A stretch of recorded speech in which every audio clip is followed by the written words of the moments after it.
오늘 우리가 함께 읽은 말씀은 베다니에 있는 나사로가 병들어서 거의 죽게 되었다라는 소식을 예수님께서 들으시고 즉각적으로 오신 것이 아니라 한 이틀을 더 지체를 하셨어요. 그리고 이제 나사로가 죽은 지 4일 만에 이제 도착하셔서 거기에 이제 그 마르다와 마리아가 뒤늦게 도착한 예수님과 대화하는 그 내용을 우리가 함께 읽었습니다. 그때 이제 기독교에서 가장 중요한 진리인 내가 부활이요 생명이다라는 이제 예수님의 가장 귀한 진리의 말씀을 우리가 듣게 됩니다. 그래서 우리 요한복음 전체를 보면 여러 번 말씀드렸지만 우리가 7가지의 기적과 그리고 7가지의 예수님의 자기 선언, 자기 선포, 자기를 계시하는 것이죠. 나는 누구다, 에고 에이미 7가지가 이렇게 나오고 있습니다. 그래서 우리가 한번 7가지 표적을 되새겨보면 첫 번째는 물로 포도주로 만든 사건이 있었고요. 두 번째는 왕의 신하의 아들을 고치신 그러한 것이 있었고, 세 번째는 베데스다 그 못가에 있는 병자를 고치신 것이고요. 네 번째는 오병이어로 5,000명을 고치신 먹이신 것이고요. 다섯 번째는 갈릴리 바다 위를 걸으신 것이고, 또 여섯 번째는 나면서부터 된 맹인을 고치셨습니다. 그리고 일곱 번째는 우리가 함께 지금 읽고 있는 죽은 나사로를 살리신 그 이적입니다. 이제 자기 선언은 이제 나는 생명의 떡이다. 그리고 나는 생명의 빛이다. 세 번째는 나는 양의 문이다. 그리고 나는 선한 목자다. 나는 부활이요 생명이다. 나는 길이요 진리요 생명이다. 그리고 일곱째는 나는 참 포도나무다. 이렇게 이제 7가지 표적과 7가지 자기 선언 가운데 오늘 이제 죽은 나사로를 살리신 것은 7가지 가장 마지막 표적이 되겠고요. 7가지 선언 가운데는 이제 5번째 선언, 나는 부활이요 생명이다라는 그러한 말씀입니다. 근데 사실 저는 오늘 말씀이 가장 중요한 말씀이라고 생각해요. 여러 가지 예수님이 자기를 선언하셨지만 사실 제일 중요한 것은 우리가 부활이고 또 생명입니다. 다른 거 모든 것을 가졌어도 우리가 건강을 잃거나 생명을 잃으면 다 소용이 없는 거잖아요. 돈이 아무리 많고 권력이 아무리 있어도 건강을 잃거나 우리가 생명을 잃어버리면 다 소용없는 것입니다. 다른 모든 것들이 의미 있으려면 먼저 건강이 있고 생명이 있은 다음에 그런 것들이 부수적으로 있어야지 의미가 있는 것이지, 건강을 잃어버리거나 생명을 잃어버리면 아무 소용이 없어요. 마찬가지로 예수님은 우리에게 부활이라는 것은 우리가 영원한 생명을 의미합니다. 영원한 생명을 주시는 주님이시라는 그 선언을 통해서 기독교의 가장 중요한 진리를 우리가 깨닫고 믿음을 새롭게 결단하는 시간이 되시기를 주님의 이름으로 축원합니다. 첫 번째 우리가 함께 볼 것은 이제 마르다의 믿음, 이제 마르다의 믿음이 어떤지를 우리가 함께 보겠습니다. 제가 굉장히 그 흥미있게 봤던 영화 중에 하나가 그 줄리아 로버츠, 미국의 영화 배우죠. 그 유혹의 선이라는 그 영화입니다. 줄리아 로버츠 하면은 보통 우리가 뭐 귀여운 여인이라든지 노팅힐, 그리고 또 이제 펠리컨 브리프, 영화 굉장히 좋은 영화 굉장히 많죠. 근데 이제 상대적으로 유혹의 선이라는 영화는 별로 잘 안 알려졌어요. 그래서 유혹의 선 하면은 멜로 영화인가 뭐 이렇게 생각을 또 하는데, 그런 유혹이 아니라 그 줄리아 로버츠가 의대생으로 나와요. 넬슨이라는 의대생인데 어떤 유혹을 가지고 있었냐면, 우리가 사람이 그렇잖아요. 그 죽음 이후에 어떤 세상이 있을까 뭐 한 이런 궁금증, 그걸 알고 싶은 유혹이에요. 그래서 죽은 다음에 그 사후세계가 있는지 없는지 그걸 알고 싶어서 이제 의대생들이 자기랑 뜻이 비슷한 그 동료 의대생들 4명하고, 그러니까 총 5명이죠 본인까지, 이제 하루 일과가 끝나면 어떤 한 장소에 모여가지고 자기네들이 한 번씩 잠깐 의학적으로 죽은 상태 약물을 투여해가지고 그러니까 죽이는 거예요. 일부러 한 명씩. 그러니까 피대상자를 찾을 수가 없으니까 본인들이 돌아가면서 죽는 거예요, 그 약물을. 그런 다음에 이제 의료 기술과 약물을 통해 다시 이제 살려내는 거예요. 근데 이제 그게 죽이는 시간을 처음에는 한 뭐 10초 정도 죽였다가 막 살려내요. 근데 어떤 약을 체험을 이제 물어보는 게 임사 체험이죠, 그게. 근데 이제 그 시간을 점점 늘리는 거예요. 그게 이제 유혹의 선이에요. 선을 넘으면 안 되잖아요. 삶과 죽음의 선을 넘어가는 거예요. 그러니까 우리가 삶 안에서 테두리에서 우리가 지금 다 사는 거잖아요. 근데 그 삶의 선을 넘어서서 죽음으로 넘어가고 거기에서 이제 그 경험들을 다시 돌아와서 이제 알려고 하는 그런. 그래서 이제 그 영화 제목이 유혹의 선이에요. 이 삶의 선을 넘어가려고 하는, 죽음을 알려고 하는 그런 유혹이겠죠. 그래서 이제 그 영화 자체가 제가 이렇게 보니까 사실 어떤 그 임사 체험을 한 사람들이 있잖아요. 사실 죽음을 경험하고 그런 사람들에 대한 그 조사 또 인터뷰 그런 거를 근거로 해서 그 작가가 그 글을 썼다 그래요. 근데 이제 다양한 그 죽음의 경험들을 했는데 공통점이 있어요. 죽는 순간 무슨 일이 터널 같은 데를 사람들이 확 통과를 한다 그래요. 그러면서 자기가 평생 살았던 것들이 주마등처럼 지나가고, 그리고 이제 거기에서 결정적으로 뭐냐면 자기가 부지불식간에 어렸을 때건 컸을 때건 어떤 사람에게 굉장히 상처를 줬던 그런 사건들이 있는데 그 사람을 다시 찾아가서 화해하도록 한다는 거예요. 그게 이제 다 공통점이었어요. 이 사람들이 이 5명이 다 죽었다 왔는데 자기가 몰랐는데 어렸을 때 누구를 상처 줬는데 그 사람을 찾아가서 화해하는. 저는 이제 그 영화를 보면서 그게 뭐 그거를 뭐 진짜로 믿을 수도 있고 아이 그거 너무 또 허구적이다 뭐 이렇게 이제 받아들일 수도 있지만 거기서 주는 메시지는 확실하다고 저는 생각을 합니다. 그걸 뭐 믿거나 안 믿거나 떠나서 결국엔 우리가 인생을 살아가면서 우리가 쌓았던 그 죄의 문제, 그 문제를 회복하고 또 그거를 우리가 용서를 받아야 된다는 거예요. 거기서도 이제 그 사람을 찾아가서 자기가 상처 준 사람에게 자기 그 사과를 하고 진심으로 하고 용서받으면서 다시 돌아오는 그런 경험들이에요. 그러니까 우리가 지금 사순절에 어떻게 십자가를 바라볼 때 저는 그런 거라고 생각을 해요. 결국에는 우리가 죄로 인해서 하나님과 우리 사이의 관계가 단절된 거잖아요. 그래서 예수님께서 우리의 죄를 대속하시고 십자가의 죽으심으로 말미암아 우리가 그것을 믿으면 하나님과의 관계가 다시 회복되는 거예요. 그래서 성경 전체를 보면 우리가 66권이지만 결국 우리의 죄의 문제를 해결하는 거거든요. 그래서 우리의 죄로 말미암아 하나님과 우리의 관계가 단절됐고, 그래서 이 신락원한 거잖아요.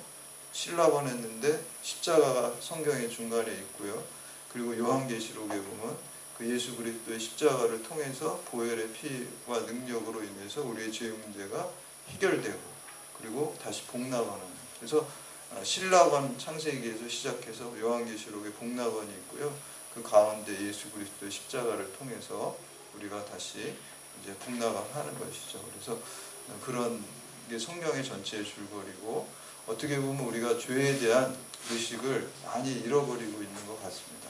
근데 이 죄라 그러면 사실 제가 지난번에도 얘기했지만 제 안 믿는 친구, 이렇게 초등학교 때 친구 만나서 아유 우리가 다 죄인이지 이렇게 얘기하면 내가 무슨 죄인이냐고 화를 내요. 저한테 내가 무슨 죄를 졌냐고. 그러니까 그 믿지 않는 사람들에게는 그 죄의 개념이라는 게 참 이해시키기가 어렵다라는 것입니다. 그래서 우리가 이 인간의 죄성을 해결할 때 우리가 구원받고 또 은혜로 구원받는 줄을 믿으시기를 바랍니다.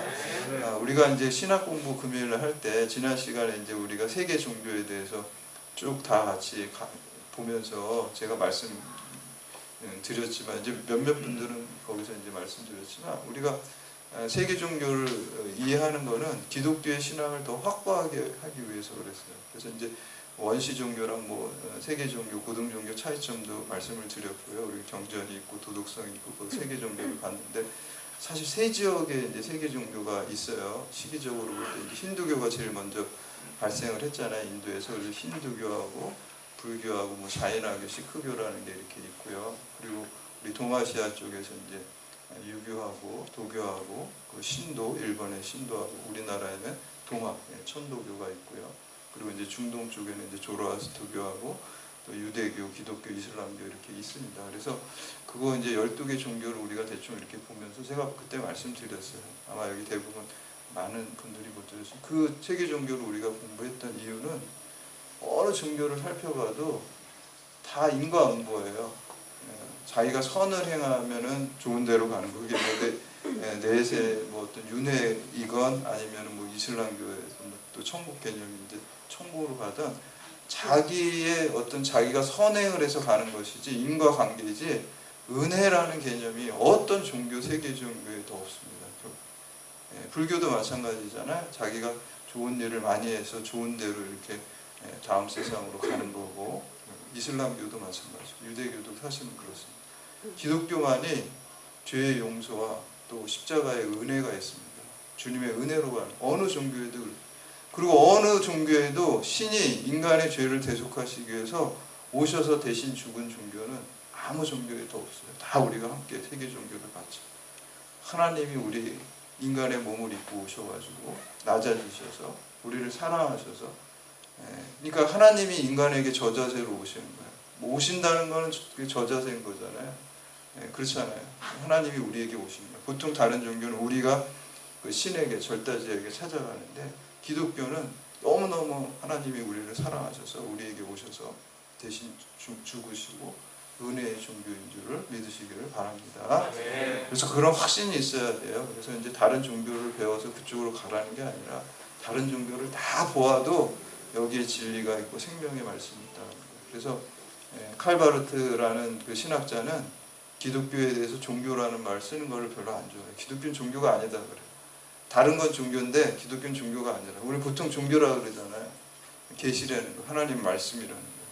그래서 종교라는 말 기독교에다 붙이지 말라고 이제 그분은 이제 그렇게, 그래서 다른 건 다 종교라는 거예요. 왜냐하면 인간이 어떤 절대자를 찾아가고 신을 찾아가고 자기의 선행을 통해서 좋은 곳으로 가는 거지만, 기독교는 그게 아니라 하나님이 우리에게 직접 말씀하신 계시고, 그리고 하나님이 우리에게 사랑으로 오셔서 그 은혜로 우리가 구원받는 그 진리의 말씀, 계시의 말씀이지 그 종교가 아니다. 그래서 인본주의적인 걸 종교라고 이렇게 표현한 걸 볼 수가 있습니다. 그래서 오늘 본문에 바로 그 중요한 진리, 부활과 생명의 진리가 나오고 있습니다. 오늘 본문에 보면은 나사로가 죽은 지 4일 동안 이렇게 죽었다 그래서, 아까 유혹의 선에서 뭐 10초 죽고 30초 죽고 이런 차원이 아닙니다. 잠깐 이렇게 된 것이 아니라 진짜 완전히 죽은 거예요. 가사 상태가 아니라 완전히 죽은 상태에 주님께서 그를 살리십니다. 우리가 나사로라는 이름의 의미가 하나님이 도우셨다라는 뜻입니다. 나사로라는 의미죠. 하나님이 도우셨다. 그렇게 좋은 이름을 가지고 있어요. 어떻게 보면 우리 인생도 다 하나님의 도우심으로 영원한 생명을 얻게 되는 줄 믿습니다. 우리 교회학교에 어린이 2명이 오늘 새로 왔는데, 주진이 예수님, 그래서 이름이 제가 너무 좋다 그랬는데, 주의 진리 예수 승리, 그래서 이름을 너무 잘 줬어요. 나사로도 하나님이 도우셨다 그랬는데, 이름을 이렇게 중요한 것 같아요. 이렇게 불러주면 그 이름대로 될 줄로 믿습니다. 그래서 그 나사로, 주님의 도우심을 받아서 우리가 영생을 입었다는 그 은혜를 고백하는 기독교이고요. 그리고 우리가 그 진리를 널리 알리고 전하는 것이 그게 복음 전도입니다. 그래서 우리만 알려고 하나님께서 우리를 생명으로 부활로 부르신 게 아닙니다. 우리가 이것을 가지고 나누라고, 이것을 또 사랑의 통로가 되고 생명의 통로가 되라고 우리를 부르신 줄 믿습니다. 그래서 예수님 당시에 이 장례 풍습은 사람이 죽으면은 당일날 이 동굴의 무덤에 시신을 넣고 큰 돌로 이렇게 막아놨어요. 근데 이제 바로 당일날 그 시신을 수습하는 거는 그쪽에 이제 이 중동 쪽에 날 기후가 그 고온 다습하고 그러니까 금세 시신이 부패하고 썩기 때문에 하루 안에 빨리 이렇게 처리를 하거나, 혹은 아무리 늦어도 3일 안에 그 시신을 갖다가 동굴에다가 이렇게 넣어서 수습을 했어요, 시체를. 근데 3일이라는 의미는 그 사람들 생각에는 그 혼이 죽으면은 그 자기 육체 주위를 이렇게 떠돈다는 그 생각을 가지고 있었어요. 그래서 혹시 살아날까 봐 이런 생각 때문에 3일은 기다려보는 거, 혹시 살아날까 봐. 근데 이제 3일이 지났다라는 것은 이제 완전히 죽었다라는, 희망이 없다. 그래서 근데 4일 때 왔다 그러니까 완전히 이제 시신이 이제 더 이상 살아날 가능성이 없다라는 것이죠. 그렇게 해서 그런 가운데 예수님께서 살리셨어요. 우리 20절에서 22절까지 말씀 함께 봉독합니다. 20절에서 22절 시작. 마르다는 예수께서 오신다는 말을 듣고 곧 나와 맞이하되 마리아는 집에 앉았더라. 마르다가 예수께 여짜오되 주께서 여기 계셨더라면 내 오라버니가 죽지 아니하였겠나이다. 그러나 나는 이제라도 주께서 무엇이든지 하나님께 구하시는 것을 하나님이 주실 줄을 아노이다. 아멘. 마르다가 예수님 만나자마자 한 첫 마디가 주님께서 여기 계셨더라면 내 오라버니가 죽지 않으셨을 텐데, 이렇게 얘기를 해요. 마르다의 믿음은 어떤 믿음일까요? 병자는 예수님이 고치시는데 죽은 자는 못 고치신다는 그 믿음이에요. 그러니까 한계를 짓는 거예요. 자기 이성적으로 상식적으로 한계를 짓는 믿음이라고 볼 수가 있어요. 제가 볼 때는 칸트적인 믿음입니다. 칸트는 그 책 유명한 책이 이성의 한계 안에 있는 종교라는 책이 있어요. 이성의 한계 안에죠. 그러니까 기독교를 바라보는데 자기 상식과 이성으로 생각해서 그 테두리에 딱 집어넣어가지고 기독교를 생각해요. 그러니까 기독교를 그냥 도덕 종교, 윤리적인 종교로 보는 거예요. 그러니까 윤리적으로 선한 삶을 살아가는 그 차원을 머무는 거지 그 이상을 얘기를 하지 않아요. 그러니까 어떻게 보면 마르다가 칸트 같은 사람인가 보다, 이런 생각은 저는 들었어요. 그러니까 병자는 고치시는데 죽은 자는 살리실 수 없다라고 한계를 딱 지은 거예요. 그런데 그 한계 안에 갇히게 됩니다. 제가 보니까 우리 경찰대학 아침에 이제 뭐 한 9시 좀 전인가 8시 55분인가 무슨 방송이 이렇게 나오더라고요. 근데 방송에 되게 좋은 말이 되게 나오더라고요. 헨리 포드 얘기를 이렇게 얘기를 하는데, 자동차 왕 헨리 포드 있잖아요. 그 사람이 이렇게 얘기를 했대요. 세상에는 두 종류의 사람이 있다. 자신이 할 수 있다라고 생각하는 사람과 할 수 없다고 생각하는 사람이다. 그런데 둘 다 옳다. 왜냐하면 그가 생각한 대로 되기 때문이다. 너무 좋은 말이죠. 내가 할 수 있다라고 생각하면 그렇게 된다는 거예요. 근데 할 수 없다고 생각하면 할 수 없게 되는 거예요. 그러니까 자기가 생각한 대로 된다는 거예요. 믿음도 마찬가지입니다. 그게 믿음의 얘기입니다. 우리가 한계를 지어버리면 그 한계 안에 갇히고 그 이상의 능력을 주님께서 행하실 수가 없습니다. 우리가 한계를 짓는 거는 주님의 손을 묶어놓는 거예요. 그래서 주님께 우리가 다 맡기고 한계를 짓지 않아야 됩니다. 여러분, 우리 마라톤이 이제 42.19km를 뛰는 거잖아요. 근데 이게 최초로 그 기록을 이제 재기 시작했던 게 1908년이라 그래요. 그래서 처음에 이제 마라톤을 뛰었을 때는 그 기록이 그 2시간 55분 18초였대요. 처음 기록이. 그리고 이제 기록이 이제 점점점 이제 다음 사람들이 나와서 계속 단축이 됐겠죠. 그 경기를 할 때마다 계속 이제 점점점 단축이 됐는데, 어디서 이게 딱 한동안 멈췄었냐면요. 그 2시간 6분 50초. 거기까지는 계속 단축이 됐는데 2시간 6분 50초에서 한 11년 동안 계속 그 벽을 못 뛰어넘었다고 그래요.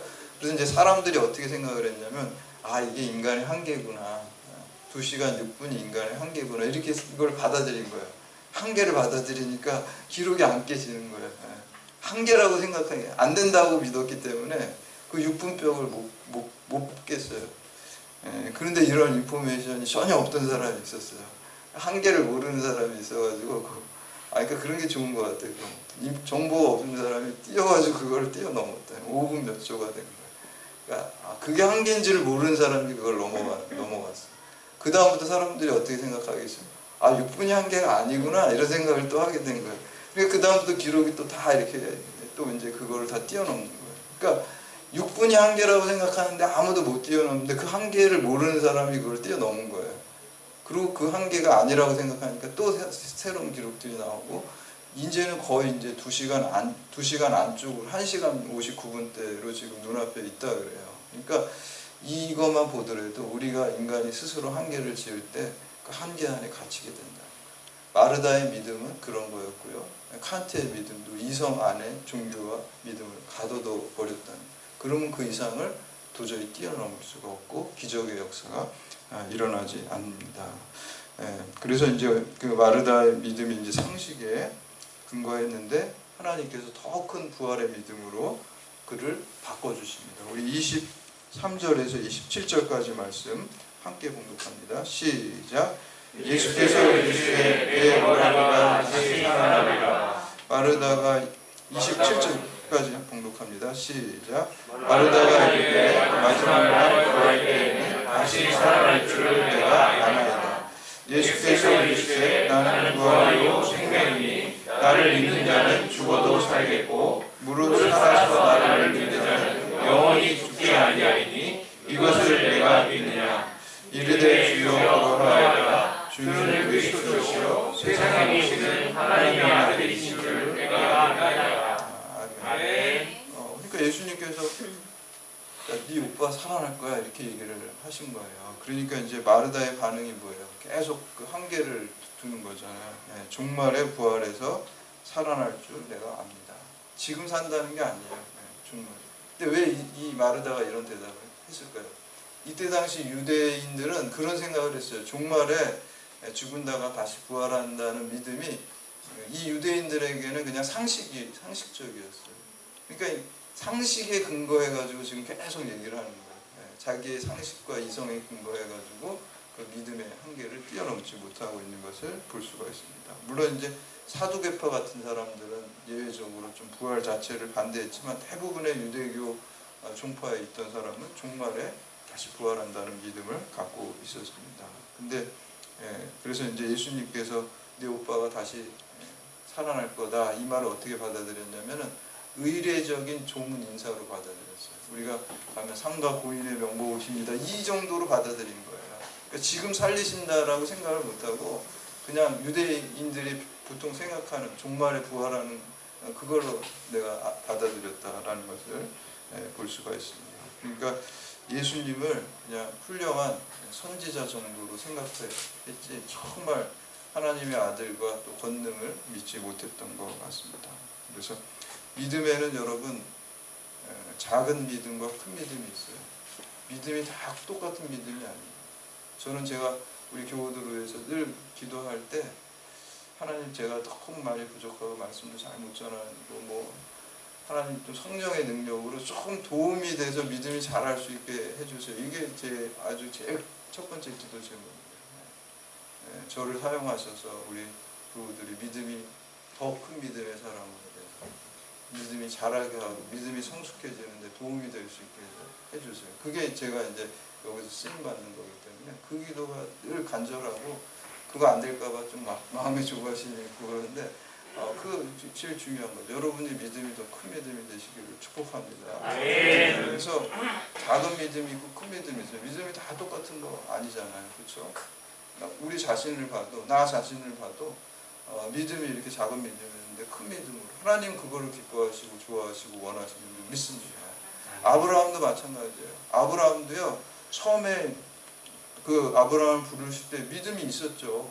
믿음이 있었기 때문에 그 말씀에 순종해서 갈대아 우르를 떠나서 가나안 땅 약속의 땅으로 간 거잖아요. 기득권을 다 버리고 거기로 간 거잖아요. 그런데 나중에 그 믿음이 어디까지 성장해요? 독자 이삭까지도 하나님 앞에 바칠 수 있는 더 큰 믿음의 사람으로 세워지는 것입니다. 그 기간에 많은 고난이 있었고요. 지체가 있었고요. 연단이 있었어요. 그것을 통해 하나님께서 아브라함의 믿음을 바꿔주세요. 믿음이 없던 사람은 아니에요. 믿음이 있었어요. 작은 믿음에서 큰 믿음의 사람으로 바꾸시고 믿음의 조상으로 세우신 줄 믿습니다. 여러분의 믿음도 마찬가지예요. 여러분의 믿음이 있으니까 이곳에 다 오셨겠죠. 믿음이 없으면 이곳에 오시지 않는데 그 믿음이 아브라함과 같이 믿음의 조상으로 쓰임받을 수 있도록 더 큰 믿음의 사람으로 성장하기를 축복합니다. 그리고 두 번째는 이제 마리아의 믿음입니다. 우리 28절과 29절 말씀 함께 봉독합니다. 시작. 이 말을 하고 돌아가서 가만히 그 자매 마리아를 불러 말하되 선생님이 오셔서 너를 부르신다 하니 마리아가 이 말을 듣고 급히 일어나 예수께 나아가되. 마리아가 이제 마르다가 이제 집으로 가서 마리아에게 이제 예수님께서 너를 부르신다 이렇게 이제 얘기를 합니다. 그래서 이 신학 학자들은 왜 예수님 오셨을 때 왜 마리아는 안 나왔을까 그렇게 이제 얘기를 하는데 많은 그 성경 학자들은 그 조문을 이제 받아야 되는 사람이 한 사람이 남아 있어야 되니까 그래서 이제 남아 있었고 마르다가 오고 이렇게 바톤 터치하듯이 이제 다시 또 이제 거기를 마르다가 지키고 또 이제 마리아가 이렇게 순서적으로 가게 된 거다 이렇게 이제 보고 있습니다. 그래서 급히 막 마르다가 뛰어나갔죠. 그래서 종교개혁자 칼빈은 마리아가 급히 일어나 예수님께로 간 것은 마리아가 예수님을 주님으로 경외하는 증표다 사모하는 마음이 그 누구보다도 강했잖아요, 마리아. 그래서 예수님 오셨을 때도 그 발 앞에서 그 말씀을 사모하고 경청하고 이렇게 해서 이제 마르다가 그게 불만이었잖아요. 지금 일을 거들어야 되는데 그냥 예수님 발치에 그냥 앉아가지고 말씀 듣고 있다고 그랬잖아요. 그러니까 얼마나 그 사모하는 그 마음이 강한 사람이 마르다입니까? 32절 말씀 봉독합니다. 32절 시작. 마리아가 예수 계신 곳에 가서 배웠고 그 발 앞에 엎드려 이르되 주께서 여기 계셨다면 내 오라버니가 죽지 아니하였겠나이다 하더라. 아멘.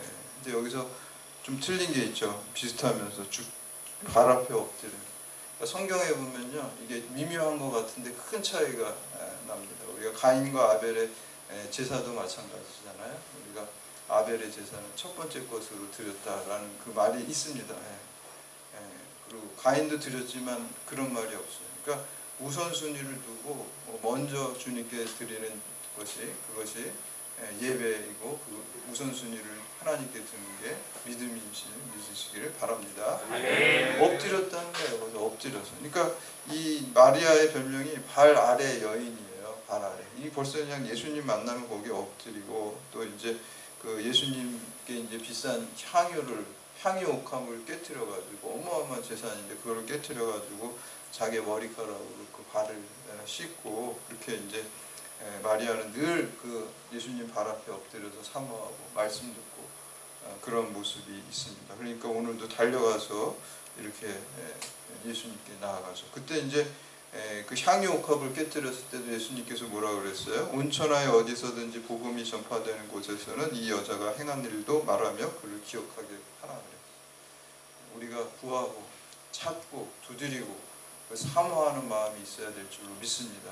간절하게 기도를 해야지 그냥 되면 좋고 안 되면 이런 식으로 하면 안 된다는 거예요. 주님의 뜻이 내 삶 가운데 이루어지게 해달라고 간절한 마음으로 간절한 기도가 있어야 돼요. 간절이다는 게 뭡니까?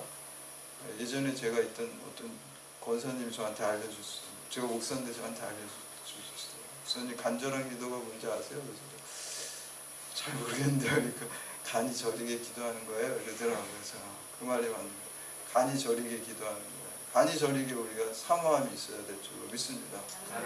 찾으라, 구하라, 두드리라 그랬어요. 찾는 자가 찾고 두드리는 자에게 열리고 구하는 자에게 그것이 다 응답될 줄로 믿습니다.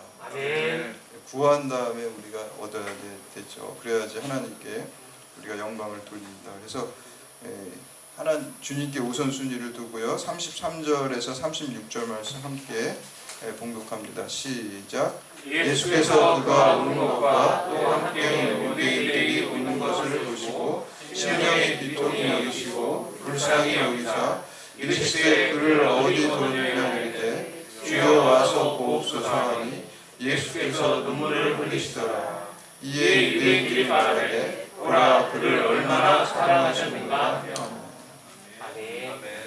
어떤 종교에도요, 이 신이 인간의 비통이 여기고 불쌍히 여기서 눈물 흘리고 이런 건 없어요. 우리 기독교에서만 주님이 우리를 사랑하셔서 우리를 비통히 여기시고 눈물을 여기시고 눈물을 흘리시고 우리를 불쌍히 여기셨다. 여러분 그러면 다 끝난 거예요. 사실은 주님이 우리를 불쌍하게 생각하시고 긍휼하게 열심히 여기시면요 다 끝난 거예요. 이제 해결된 거예요. 여러분이 상한 심령으로 우리 말씀에 보면 상한 심령으로 주님께 나아갈 때 주님이 그거 기뻐하신다고 그랬어요. 상한 심령, 마음이 찢어졌어요. 여러분 인생 가운데 어려운 일이 있어요. 갈라져 있어요.